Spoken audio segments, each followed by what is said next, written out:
জামাত শুরুর ১ রাকাত বা ২ রাকাত পর গিয়ে শরিক হওয়া ব্যক্তি ইমামের সাথে যখন সাহু সেজদা দিবে, তখন ওই ব্যক্তি ইমাম যেভাবে একদিকে সালাম ফিরিয়ে পরে ২ টি সেজদা দেন, ওইভাবে যিনি পরে গিয়ে শরিক হয়েছেন তিনিও কি একদিকে সালাম ফিরিয়ে পরে ২ টি সেজদা দিবেন নাকি তিনি সালাম ফিরাবেন না? এই বিষয়টা একটু আপনাদের সাথে শেয়ার করব ইনশাআল্লাহ।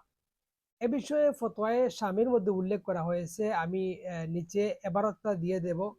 সেখানে দেখে নিতে পারেন। সেখানে উল্লেখ করা হয়েছে মাসবুক ব্যক্তি তথা ১ রাকাত বা ২ রাকাত পর গিয়ে যিনি শরিক হয়েছেন জামাতে, ওই ব্যক্তি যখন ইমামের সাথে সাহু সেজদা দিবেন, তখন ওই সময়ে তিনি শুধুমাত্র সেজদায় ইমামকে অনুসরণ করবেন, কিন্তু সালামে ইমামকে অনুসরণ করবেন না।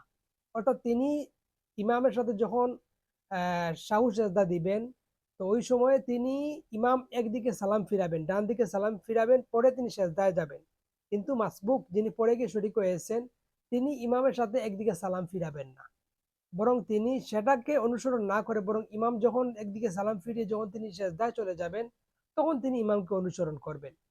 ইমামের সাথে ২ টি সেজদা দিবেন, দিয়ে ইমাম সাহেব যখন সালাম ফিরাবেন, ওই ব্যক্তি তখন দাঁড়িয়ে তার বাকি নামাজগুলো আদায় করবে। এটা হচ্ছে নিয়ম। যদি কেউ ১ রাকাত বা ২ রাকাত পর গিয়ে জামাতে শরিক হয়, তাহলে সে শুধুমাত্র ইমামের সেজদাতে অনুসরণ করবে। সাহু সেজদাতে সে শরিক হবে বা সাহু সেজদা করবে। কিন্তু একদিকে সালাম ফিরাবে না। এটাই হচ্ছে নিয়ম।